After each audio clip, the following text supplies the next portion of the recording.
dust. The affliction of my people, or I will send thee, Moses. Time! Listen to Moses! Oh, rank. Stand still and see.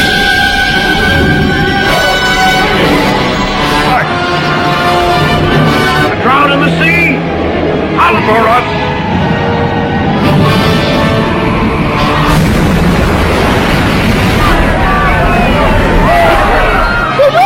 Beaten. Down into it!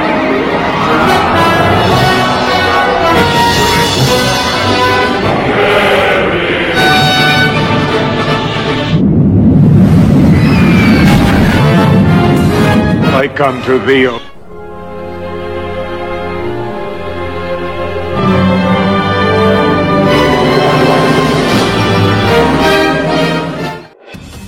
Bismillahirrohmanirrohim. Assalamualaikum warahmatullahi wabarakatuh. Doa Movie Lovers, dimanapun kalian berada, semoga kalian semua dalam keadaan sehat dan selalu bahagia. Di kesempatan kali ini, saya akan menceritakan alur cerita film The Ten Commandments, yang rilis pada tahun 1956, tentunya dengan rasa yang berbeda, dan juga dengan kemasan yang berbeda pula. Oke, tak usah berlama-lama lagi, supaya tidak menimbulkan pemborosan kata. Dan inilah sebuah pantun untuk Anda semua. Parman bacoan dicekel hansip, mari mangan garokoan kurang sip. Lepaskan sepatu Anda, lepaskan pakaian Anda, dan lepaskan penutup kepala Anda, serta segala beban pikiran yang ada di otak Anda. Dan, intro.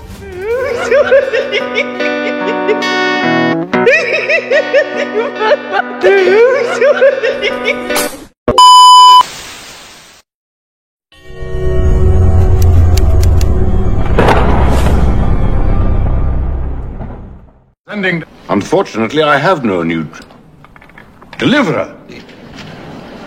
Film ini bercerita tentang kehidupan seorang raja yang terkenal angkuh dan kejam. Bahkan dia menganggap dirinya sebagai Ramses atau Tuhan. Raja itu diberi gelar sebagai Fir'aun. Dinasti Fir'aun adalah raja yang paling berpengaruh dalam sejarah Mesir kuno. Kisahnya berkaitan erat dengan kisah Nabi di dalam kitab suci tiga agama. The weak were made bitter with hard bondage, upon whose mind and... Film ini diawali dengan diperlihatkannya seorang wanita Ibrani yang berasal dari tanah Gosen bernama Yohebed. Dia adalah istri seorang budak bernama Amram. Wanita Israel ini sedang memasukkan bayinya ke sebuah peti rotan. Dia mendapat petunjuk dari Tuhan, kalau bayinya harus dihanyutkan ke sungai Nil, dengan tujuan agar Tuhan menyelamatkan nyawanya. Pada saat itu, Raja Fir'aun yang menjadi penguasa Mesir menugaskan para prajuritnya untuk memburu dan membunuh setiap bayi yang terlahir berjenis kelamin laki-laki. Alasan Raja Fir'aun, karena ia sangat ketakutan, setelah bermimpi kalau kekuasaannya akan dihancurkan oleh seorang pemuda atau anak laki-laki yang lahir dari bangsa Israel, yang diperbudak olehnya. Dengan alasan itulah, Raja Fir'aun membuat peraturan, yaitu setiap keluarga dilarang melahirkan anak laki-laki, agar bangsa Israel tak punya kekuatan untuk melakukan pemberontakan yang akan menghancurkan kerajaannya. So let it be. No!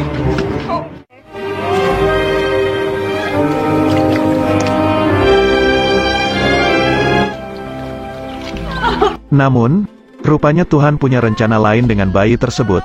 Di suatu hari di dalam istananya, Putri Bitia yang merupakan adik kandung dari Raja Fir'aun sedang dihibur oleh para selirnya. Sang putri terlihat sedang sedih, karena baru saja ditinggal mati oleh suaminya.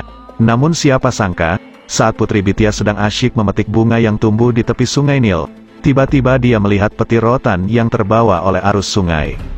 Karena penasaran, dia pun membuka peti tersebut. Awalnya Putri Bitia terlihat kaget, namun saat para selirnya menanyakan apa yang ditemukannya, Putri Bitia langsung menyuruh para selirnya untuk meninggalkannya sendirian. Now see what you think. Go on, off you go. But her enough. Adik Fir'aun itu sadar, kalau kakaknya sampai tahu, jika dia telah menemukan bayi laki-laki di dalam peti rotan, sang kakak pasti akan membunuh bayi tersebut. Putri Bitia lantas berniat untuk menyelamatkan bayi yang ditemukannya. Sementara Maryam yang disuruh ibunya untuk mengawasi peti rotan yang membawa adiknya, ia terlihat sangat bahagia, setelah tahu adik kecilnya ditemukan oleh keluarga kerajaan. Setelah tahu yang di dalam peti adalah sesosok bayi mungil, pembantu setianya yang bernama Mamnet kemudian bertanya, bagaimana jika bayi itu diketahui oleh Raja Firaun? Sambil tersenyum, Putri Bitya kemudian menjawabnya, jika kakaknya akan menerima bayi itu sebagai calon pangeran kedua Mesir, jika kakaknya tahu bayi itu terlahir dari rahimnya. Putri Bitya meyakini, kalau kehadiran bayi itu sebagai jawaban dari doanya selama ini, yang sangat menginginkan memiliki seorang putra dari almarhum suaminya. Putri Bitya kemudian menyuruh pembantunya untuk bersumpah, agar tutup mulut dengan penemuan bayi tersebut. Jika pembantu setianya itu melanggar sumpahnya, maka Putri Bitya tak segan-segan untuk membunuhnya. Karena ditemukan hanyut di atas sungai, maka Putri Bitya kemudian memberikan bayi tersebut sebuah nama, yaitu Moses.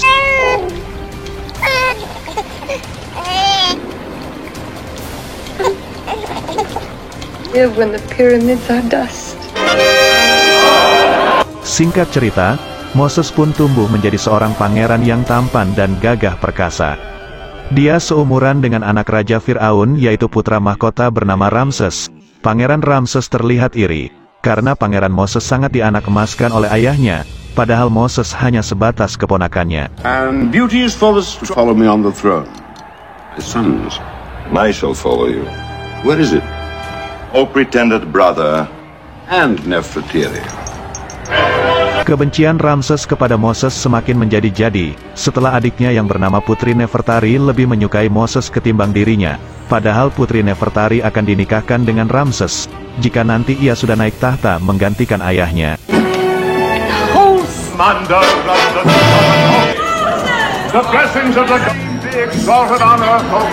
Welcome to my... Karakter Pangeran Ramses yang kejamnya 11-12 dengan ayahnya berbanding terbalik dengan karakter Pangeran Moses, yang punya sifat bijak dan adil kepada sesama. No. Noble task. Ramses him. You guzzle. More priests under the center stone!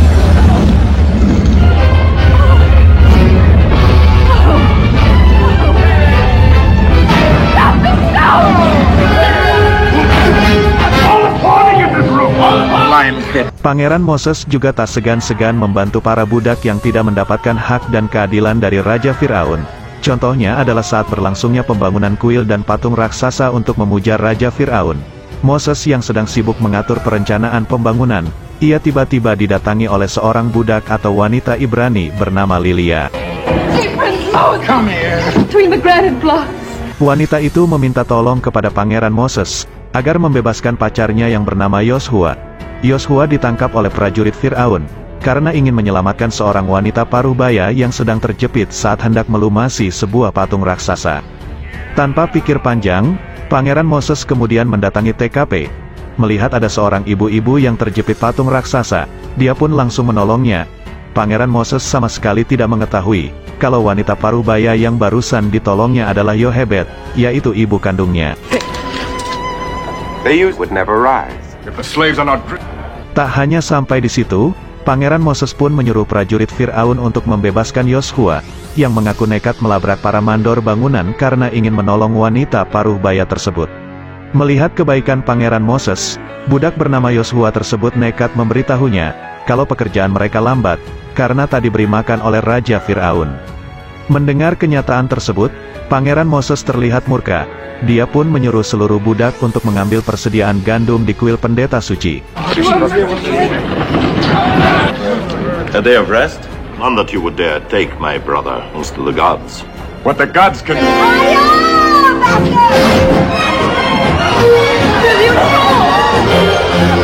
Kejadian tersebut dimanfaatkan oleh Pangeran Ramses, untuk mengadukan perbuatan Pangeran Moses kepada ayahnya.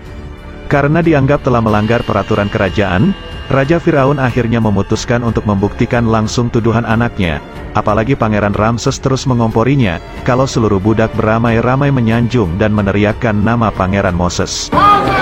Mallet men ready? But now I have him. Kenyataan tersebut membuat Raja Firaun khawatir, kalau suatu saat Pangeran Moses akan berkhianat kepadanya. Setelah sampai di lokasi, Raja Firaun mulai menanyakan kebenaran tentang keputusan Pangeran Moses, yang menyuruh para budak untuk mengambil bahan makanan di kuil pendeta suci. Pangeran Moses pun mulai beradu kecerdasan dengan Pangeran Ramses yang terus mengompori ayahnya.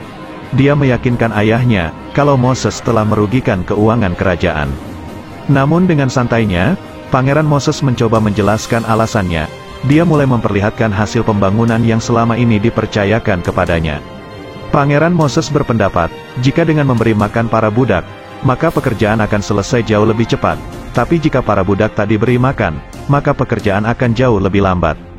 Semakin lama pembangunan tersebut selesai, kerajaan justru rugi 2 kali lipat. Selain kehilangan satu persatu para pekerja yang mati karena kelelahan, bakal makanan juga ujung-ujungnya akan habis, karena harus ngasih makan para prajurit yang mengawal para budak di lapangan. Mendengar alasan dari keponakannya, Raja Firaun hanya bisa tertegun. Dia sangat terpukau dengan kecerdasan yang dimiliki oleh Pangeran Moses. Sang raja akhirnya malah menuduh putranya Ramses telah memfitnah saudaranya. His glory. Superb. Who would take it from nowhere? In my Melihat Raja Firaun lebih menyayangi Pangeran Moses, mandor bangunan bernama Baka memperingatkan Pangeran Ramses, kalau Pangeran Moses suatu saat bisa saja merebut tahta kerajaan darinya.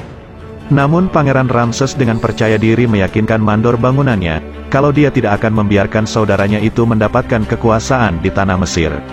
Dan Putri Nefertari, yaitu wanita yang dicintai Pangeran Moses, suatu saat akan menjadi istrinya.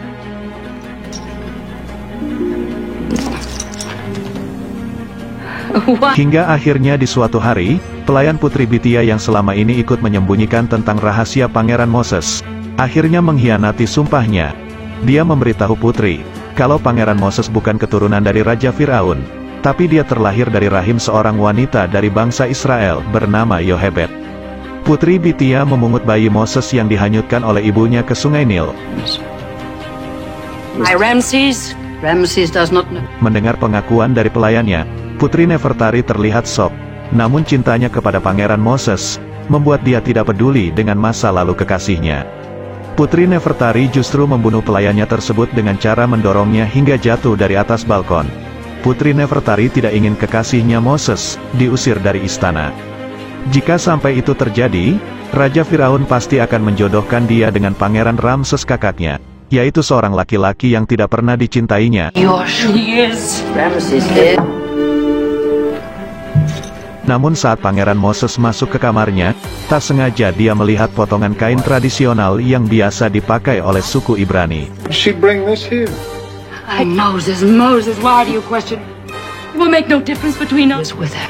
Ia pun mulai curiga, kalau Putri Nefertari telah menyembunyikan sesuatu darinya.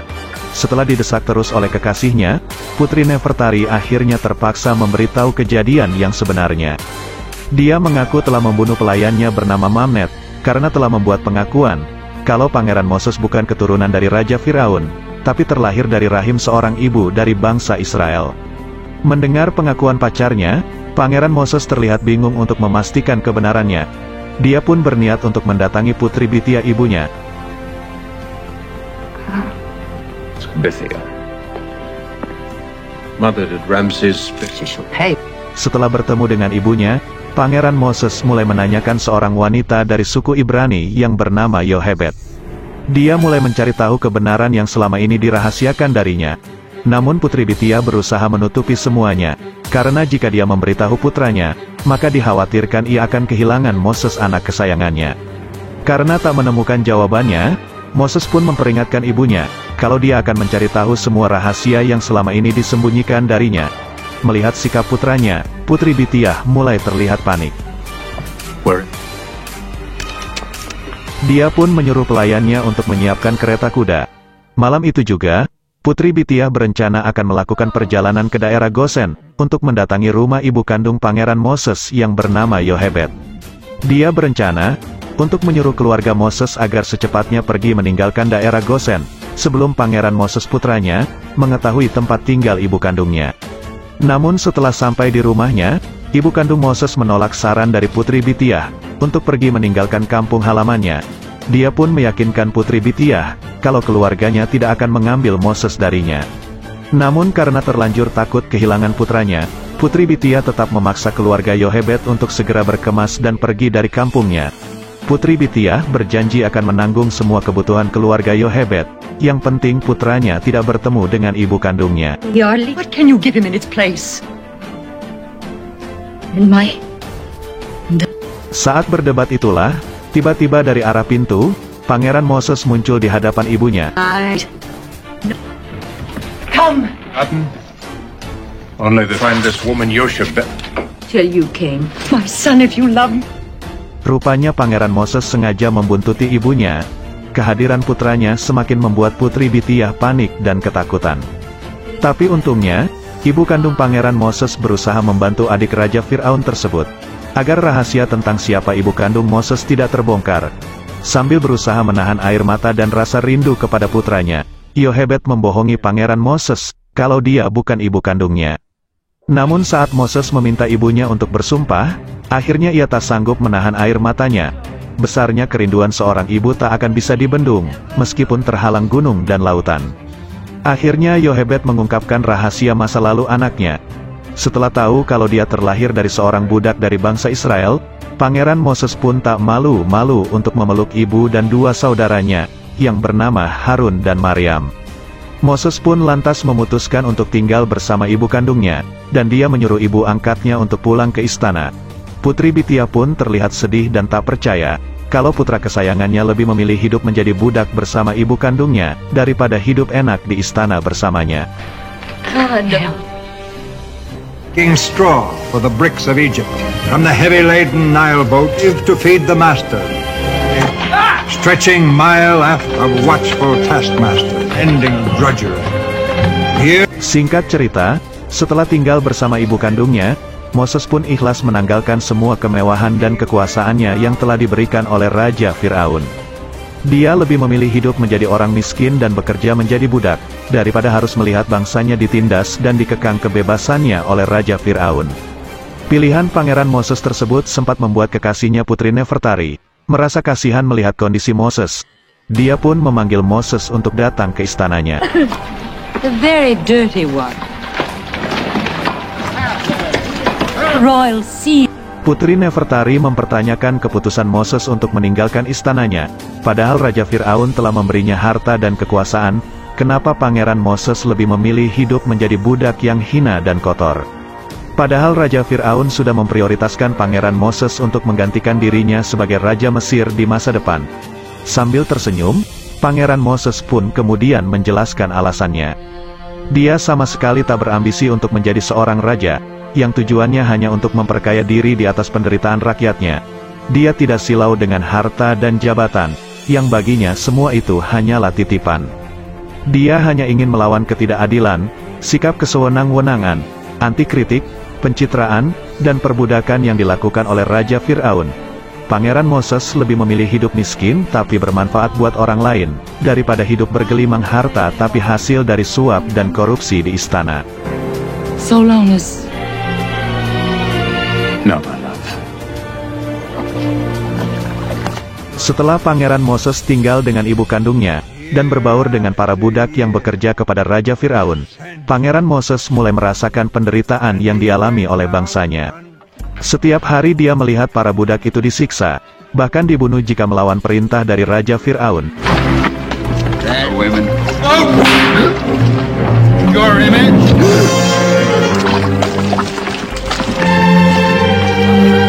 Bondage to the deliverer.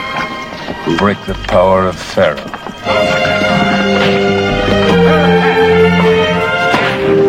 Hingga suatu hari, hatinya terpanggil untuk menolong Lilia, yaitu seorang wanita atau budak dari suku Ibrani, yang dibawa paksa oleh mandor bangunan bernama Baka. You. Come here. What? You will do well as... Lilia akan dijadikan budak pemuas nafsu di rumahnya. Ternyata sebelum Moses datang menolong Lilia, pacarnya bernama Yoshua sudah duluan datang untuk menyelamatkannya. It's a thorn. Your hair. Grapes, the wine of love. There's fire on the ship! The way is clear. Master. Namun sayangnya, Yosua berhasil ditangkap oleh prajurit Raja Fir'aun.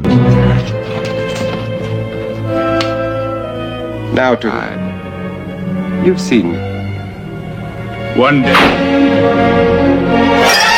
Saat melihat kehadiran Pangeran Moses, mandor bangunan sempat heran. Kenapa Pangeran Moses mau melawannya hanya karena ingin membantu seorang budak. Pangeran Moses akhirnya terpaksa membunuh mandor bangunan, agar bisa membebaskan Yosua dan Lilia pacarnya. Namun Pangeran Moses sama sekali tidak menyadari, kalau aksinya tersebut diketahui oleh ajudan Baka bernama Dastan, yang mengintipnya dari balik pintu. He has brought you to us. Adi. Bak. Kematian Baka, si mandor bangunan kepercayaan Raja Fir'aun, membuat Pangeran Ramses murka. Dia pun menyuruh prajuritnya untuk memburu Yosua dan pacarnya. Kasus pembunuhan orang kepercayaan Raja Fir'aun tersebut, dimanfaatkan sebaik mungkin oleh ajudan Baka bernama Dastan. Dia akan memberitahu Pangeran Ramses, siapa dalang di balik pembunuhan tersebut. Tapi dengan satu syarat, yaitu Pangeran Ramses mau mengangkatnya sebagai mandor baru, untuk menggantikan majikannya yang telah meninggal. Setelah Pangeran Ramses setuju dengan persyaratannya, akhirnya Dastan pun memberitahu Pangeran Ramses, kalau yang membunuh Baka adalah Pangeran Moses. Bahkan dia memberitahu Ramses, kalau Pangeran Moses bukan anak kandung Putri Bitiah, melainkan dia lahir dari seorang budak bernama Yohebed. Mendengar informasi tersebut, Pangeran Ramses terlihat sangat senang. Baginya, ini adalah waktu yang tepat untuk menyingkirkan Pangeran Moses, yang menjadi pesaing utamanya untuk memimpin kerajaan Mesir di masa depan. Pangeran Ramses pun menyuruh prajuritnya untuk menangkap Pangeran Moses, dan memasukkannya ke penjara. Dia akan membawa kasus tersebut ke hadapan ayahnya, sebagai bukti kalau selama ini Pangeran Moses telah menipu dan mengkhianati ayahnya. Ru, the son of slave, I will pay you his jubilee. Keesokan harinya Pangeran Ramses langsung melaporkan kejadian itu kepada Raja Fir'aun. Awalnya sang raja tidak percaya dengan informasi yang diberikan oleh putranya. Namun Raja Fir'aun terlihat shock dan kaget, saat Pangeran Ramses menyuruh prajuritnya untuk membawa Moses ke hadapannya.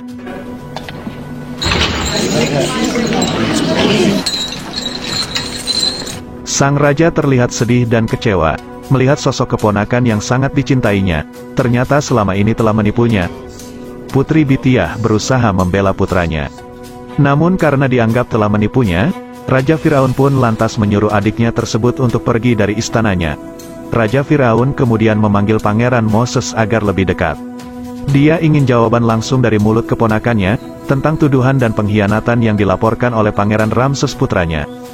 Dengan lantang, Pangeran Moses menjawabnya, kalau dia adalah anak seorang budak dari bangsa Israel, dan bukan keturunan Raja Fir'aun.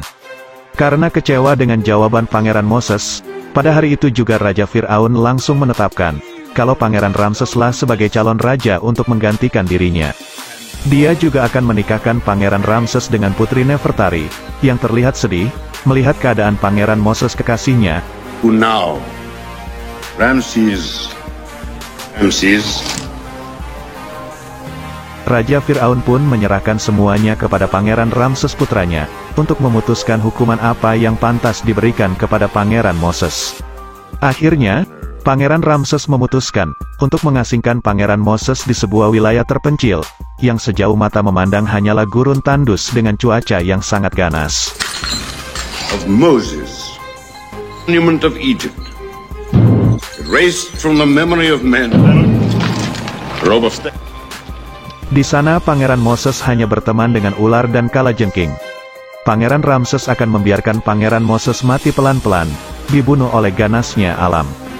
Pangeran Ramses hanya memberikan tongkat untuk membantu perjalanan, dan jubah untuk menghangatkan Pangeran Moses dari dinginnya malam.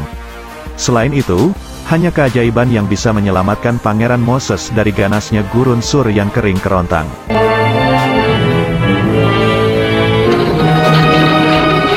Now walks alone, in turmoil, like the toward a land. Each night, memory of past triumphs, madness, desolation, can be more terrible to... Namun Tuhan punya rencana lain, untuk menempa Pangeran Moses dengan rasa sakit, lapar, haus, dan dahaga. Tuhan telah menguji ketabahan dan kesabarannya, hingga akhirnya menuntunnya sampai di sebuah desa bernama Midian. Diceritakan kalau desa Midian dihuni oleh 7 wanita cantik, yaitu putri dari kepala desa bernama Yitro. Keluarga keturunan Ismail ini kesehariannya adalah menggembala domba di lembah Gunung Sinai.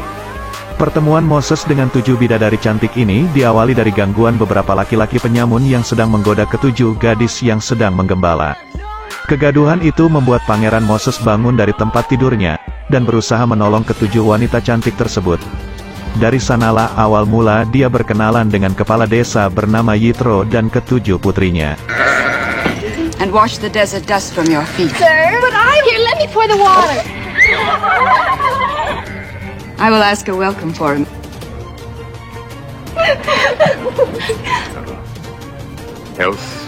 Yitro kemudian menyarankan Pangeran Moses agar mau tinggal di desanya. Karena tak punya pilihan lain, Pangeran Moses pun menerima tawaran tersebut.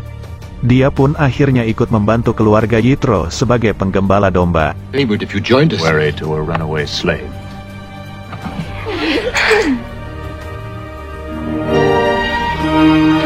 Live on this mountain? Only the God of Israel. In every soul. The earth trembles. His face. Even Ishmael. how do you know that? This is not the scepter, There would be peace. But for me, there is no peace. You? Nice. Caravan's wares. Hingga di suatu hari, Yitro menawarkan Pangeran Moses untuk menikahi salah satu dari ke-7 putrinya. Pilihan Pangeran Moses pun jatuh ke anak yang paling tua bernama Sephora.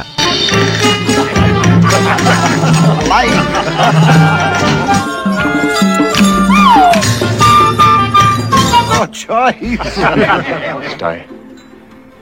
I heart. Pangeran Moses akhirnya menikah dengan wanita dari desa Midian, dan tinggal di lembah Gunung Sinai. Dia dikaruniai seorang putra dari hasil pernikahannya. To us. Our tents are not the, but we offer. Oh, You would fill the emptiness. On the mountain. You speak.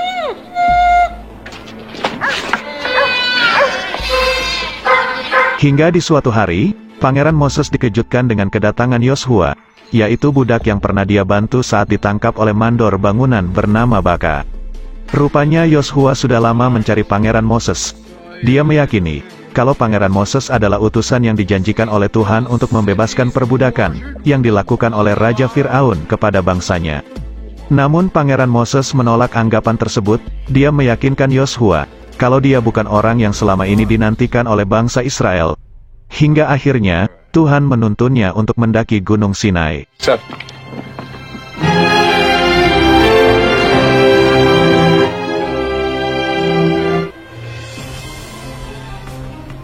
Di atas gunung itulah Pangeran Moses untuk pertama kalinya bertemu dengan Tuhannya. Dia mendapat wahyu untuk memimpin bangsa Israel keluar dari tanah Mesir, agar terbebas dari perbudakan yang dilakukan oleh Raja Fir'aun. The affliction of my people, for I will send thee, Moses. How can I? When thou hast brought forth the... Now, What is his name? be unto you. Isn't forbidden to men? yes. Setelah tahu kalau Pangeran Moses adalah utusan Tuhan, yang dijanjikan untuk membebaskan bangsanya, Yoshua menawarkan bantuan untuk mengumpulkan kelompoknya, agar mengambil senjata untuk berperang. Namun Pangeran Moses melarangnya. Dia berkata, kalau tongkat gembala yang dibawanya adalah senjata untuk membebaskan bangsanya, Your God is my God.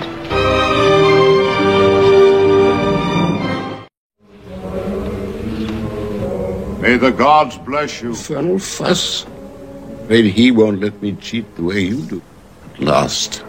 But you can overcome anything. Only thing I regret leaving. There was another. But I'll break my own law. Setelah kematian ayahnya, Pangeran Ramses pun diangkat menjadi Raja Mesir. Dia didampingi oleh adiknya Ratu Nefertari, yang telah dinikahinya. Di bawah kekuasaan Raja Ramses, Mesir mencapai puncak kejayaannya. Untuk mengabadikan kebesaran Mesir, Raja Ramses banyak membangun monumen dan patung raksasa.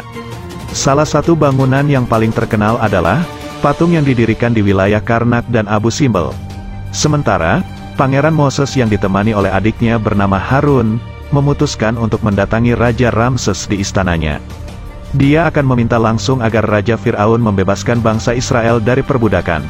Namun permintaan itu ditolak mentah-mentah oleh Raja Fir'aun. Dia pun menanyakan, siapa yang menyuruh Pangeran Moses untuk membebaskan para budak yang ditawannya. What is this?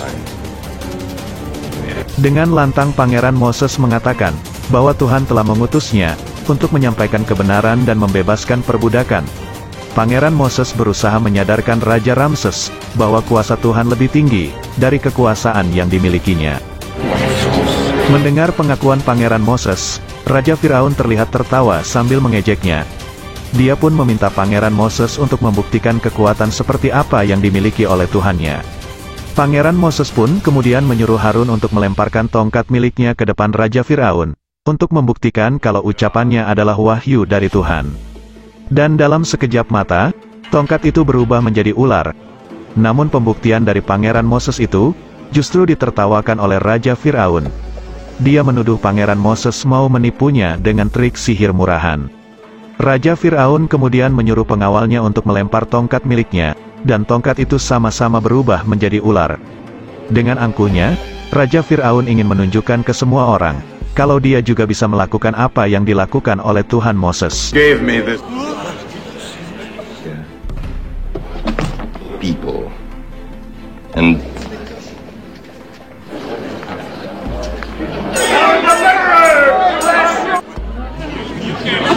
strength. Cobaan dan godaan yang harus dilalui Pangeran Moses sangatlah berat. Selain dianggap gila oleh Raja Firaun dan pengikutnya, godaan yang lain pun datang dari wanita yang pernah dicintainya, yaitu Ratu Nefertari. Sang ratu menyuruh pengawalnya untuk membawa Pangeran Moses ke kamarnya. Loved you was another man. I don't believe. Dengan kecantikannya, sang ratu merayu Pangeran Moses agar meninggalkan Tuhannya.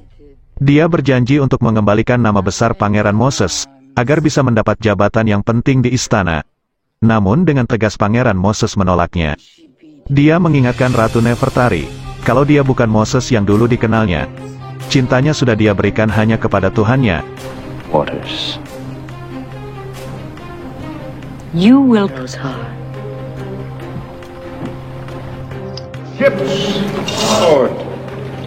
Sejak saat itu, Pangeran Moses terus berusaha untuk mengingatkan Raja Ramses, kalau murka Tuhan akan menimpa bangsa Mesir, jika dia tetap menolak untuk membebaskan para budak.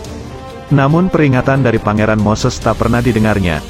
Raja Firaun sama sekali tak percaya dengan adanya Tuhan, padahal, berkali-kali Pangeran Moses menunjukkan mukjizatnya. Salah satunya saat tongkatnya sanggup membuat sungai Nil berubah menjadi darah. Namun Raja Firaun tetap menganggap yang dilakukan oleh Pangeran Moses hanyalah trik ilmu sihir. First, 7 days with sacred water. and God. Hingga akhirnya, Tuhan pun menurunkan azabnya. 7 hari 7 malam, Mesir dilanda wabah penyakit yang mematikan. Pangeran Moses, sekali lagi berusaha mengingatkan Raja Firaun agar secepatnya bertobat, dan memohon ampunan kepada Tuhan, agar rakyat Mesir bisa diselamatkan. Namun Raja Firaun terlihat keras kepala. Dengan sombongnya dia berkata, kalau kerajaannya akan dilindungi oleh para dewa yang bersemayam di patung-patung raksasa yang dibuatnya.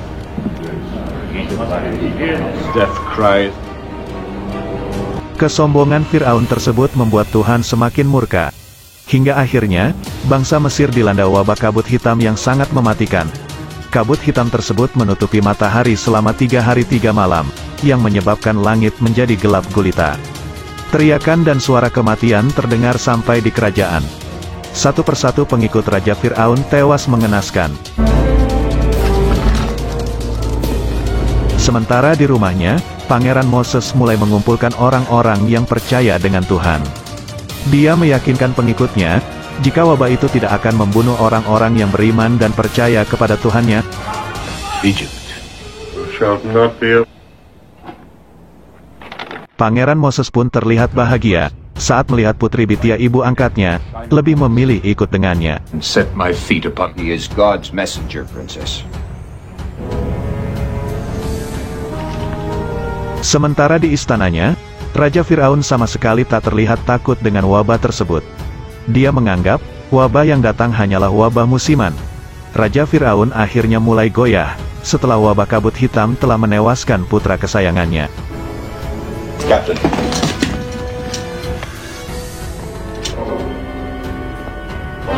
Dalam keputusasaannya, Raja Firaun mencoba menaruh anaknya di atas tangan patung raksasa yang dia sebut sebagai jelmaan dewa. Raja sombong tersebut mulai memohon agar para dewa bisa menghidupkan kembali anaknya yang telah meninggal. Kelakuan Raja Firaun itu justru dicemooh oleh Ratu Nefertari, yang menganggap patung itu hanya barang mati buatan manusia, dan mustahil bisa menghidupkan anaknya yang telah mati. How many more days and nights? Karena patung dewa yang dia buat tak kunjung bisa menghidupkan kembali anaknya, Raja Firaun akhirnya mulai frustasi. Dia pun terpaksa menyuruh pengawalnya untuk membawa Pangeran Moses ke hadapannya. Setelah bertemu, Raja Firaun pun mengabulkan permintaan Pangeran Moses untuk membebaskan bangsa Israel yang diperbudak olehnya. Namun dengan syarat, yaitu Pangeran Moses akan membawa serta wabah penyakit yang dikirim oleh Tuhannya. Namun persyaratan itu ditolak oleh Pangeran Moses. Dia memberitahu Raja Firaun kalau wabah yang datang sudah di luar kuasanya, karena semuanya atas kehendak Tuhan. Namun dia berjanji untuk mendoakan Raja Firaun dan rakyat Mesir agar terbebas dari wabah tersebut. words with a strong hand and bow no.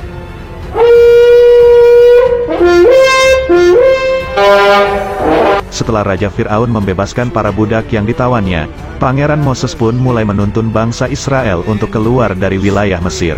Of man and blood and sinew had hewn. Sling it on your shoulders. Don't forget the oil. Know where they were going. Sowers of seeds. Each hope.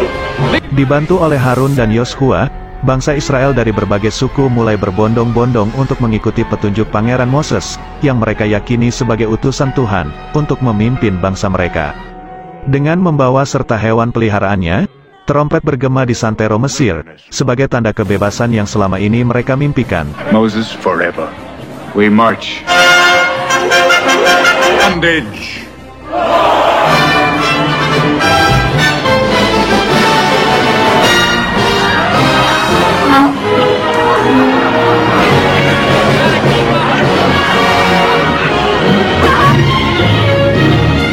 Slide up into the dust. You have a strong new son. Egypt as an eagle. No. War crowd. Namun setelah kerajaannya terbebas dari wabah penyakit, Raja Firaun mulai mengumpulkan pasukannya. Dia tak akan membiarkan Pangeran Moses dan para pengikutnya bisa dengan mudah menikmati kebebasannya. Rasa dendam dan sakit hati, karena telah dipermalukan oleh Pangeran Moses, membuatnya bertekad untuk membunuh Pangeran Moses dan para pengikutnya. To the slaves!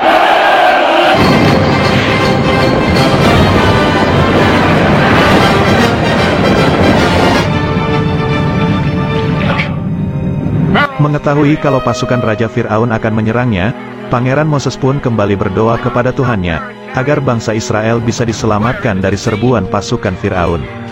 Dan mukjizat pun kembali diperlihatkan Pangeran Moses, saat tongkat ajaibnya sanggup membelah Laut Merah, sehingga terhampar jalan untuk menyelamatkan para pengikutnya. Stand still and see.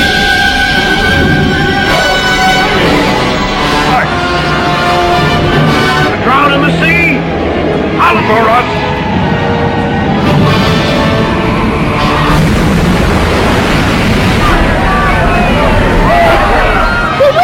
Be done. Down into it.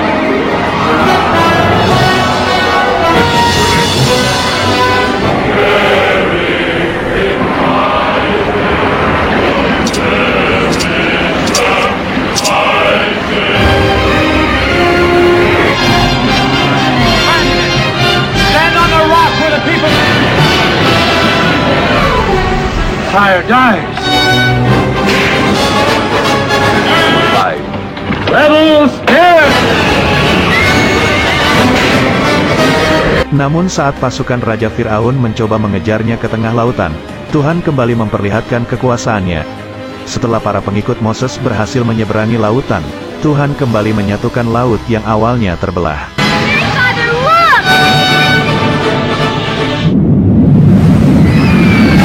Kejadian itu membuat Raja Fir'aun dan pasukannya panik. Mereka pun berusaha untuk keluar dari gulungan laut tersebut.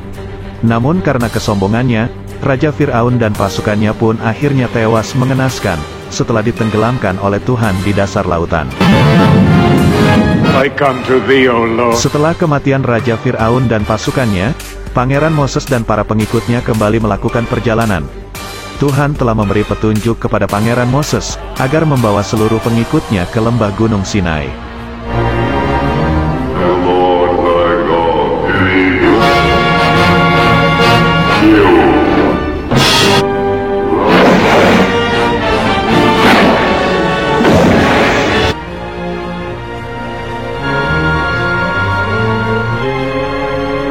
Di sana Tuhan telah memerintahkan Pangeran Moses, agar bangsa Israel mau bersujud dan menyembah kepada Tuhannya. Dan film pun selesai. Sin, the great sin in the... Hey, there is no freedom come to me. Moses! Moses! Joshua! For this you shall... Those who will...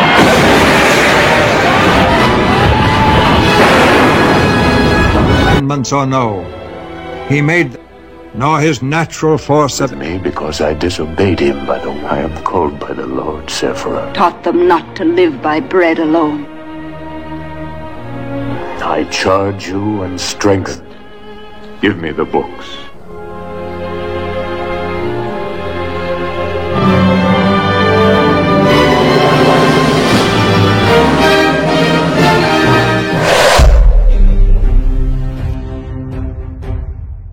Sekian dulu, alur cerita film dari kita. Mohon maaf, jika ada salah-salah kata. Dan sampai jumpa lagi, di alur cerita film, yang lebih menarik, berikutnya. Jika teman-teman penasaran, ikuti terus Doa Movie. Jangan lupa like, komen, share, dan subscribe, serta hidupkan lonceng notifikasi, agar kalian tidak ketinggalan, dengan alur cerita film, yang lain. Dan jika teman-teman ada saran dan kritik, atau referensi untuk alur cerita film selanjutnya, silahkan tulis di kolom komentar. Jika ada sumur di ladang, boleh saya menumpang mandi. Jika ada umur yang panjang, saya pasti akan menumpang mandi lagi. Salam sehat selalu, salam lanang, salam sejati, Rahayu. Wassalamualaikum warahmatullahi wabarakatuh.